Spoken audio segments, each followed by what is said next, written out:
Hello Bengaluru foodies, మీకైతే Bengaluru series అయితే నచ్చుతుంది అనుకుంటున్నా. ఈ రోజు అయితే మన 100 రూపీస్ కి స్ట్రీట్ ఫుడ్ ఛాలెంజ్ అయితే చేద్దాం మామ. అంటే 100 రూపీస్ కి స్ట్రీట్ ఫుడ్ లో ఏమేమి వస్తాయో చూసేద్దాం. దీని ప్లేస్ వచ్చేసరికి అయితే బెల్లందూర్ ఫ్లైఓవర్ దగ్గర ఉన్న స్ట్రీట్ ఫుడ్. ఫస్ట్ మనం ట్రై చేసిన ఐటమ్ వచ్చేసరికి అయితే సమోసా. ఇక్కడ సమోసా వచ్చేసరికి 15 రూపీస్ మామ. టేస్ట్ అయితే చిత్తగొట్టేసింది. సాస్ అయితే అద్దరిపోయింది మామ. పక్కనే దోశ బండి కనిపించింది. ఇక్కడ చాలా మంది అయితే క్యూలో ఉన్నారు. అన్న మామూలు లేదు అన్న హవా.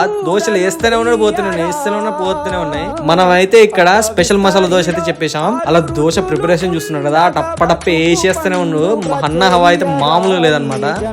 ఇంకా 10 మినిట్స్ తర్వాత మన చేతికి అయితే వచ్చేసింది. మా ఫ్రెండ్స్ అయితే ఆల్రెడీ కుమ్ముతూనే ఉన్నారు.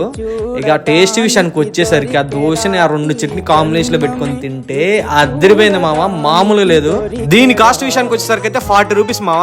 దోశ అలా కంప్లీట్ చేసాను లేదు, పక్కనే వేడి గుంట పనులు అప్పుడే పెనాల నుంచి తీసాను మామ. కాస్ట్ వచ్చేసరికి అయితే 20 రూపీస్. అది కంప్లీట్ చేసుకొని కొంచెం ముందరే పోతుంటే లెఫ్ట్ సైడ్ లోనే బేల్పూరి షాప్ అయితే కనిపించింది మామ. ఇక్కడ ఏదో డిఫరెంట్ ఐటమ్ ఉంది, దీని పేరు అయితే మీరు కామెంట్ లో మెన్షన్ చేయండి. మనమైతే బేల్పూరి ఆర్డర్ చేసాం అనమాట. అందులో అన్ని రకాల మసాలా, క్యారెట్, చాలా రకాలు వేసిండు, చాలా రకాల ఉల్లిగడ్డలు అన్ని వేసిండు. అన్ని వేసి బాగా మిక్సీ కొట్టి మన చేతికి తీస్తాడు. టేస్ట్ చూస్తాను కొద్దిగా, టేస్ట్ నచ్చితే అదే టేస్ట్ తోటి ఇచ్చేస్తాడు మామ. లేకపోతే మన టేస్ట్ కూడా ఎక్కువైందో తక్కువైందో చెప్పొచ్చు. అలా పేపర్ లో పెట్టి ఇచ్చేసిండు. ఇక టేస్ట్ విషయానికి వస్తే మామూలుగా లేదు, వేరే లెవెల్ ఉంది. అది స్ట్రీట్ ఫుడ్ అయితే మీకు నచ్చింది అనుకుంటున్నాను. మరో వీడితో ముందు కలుస్తా, బాయ్.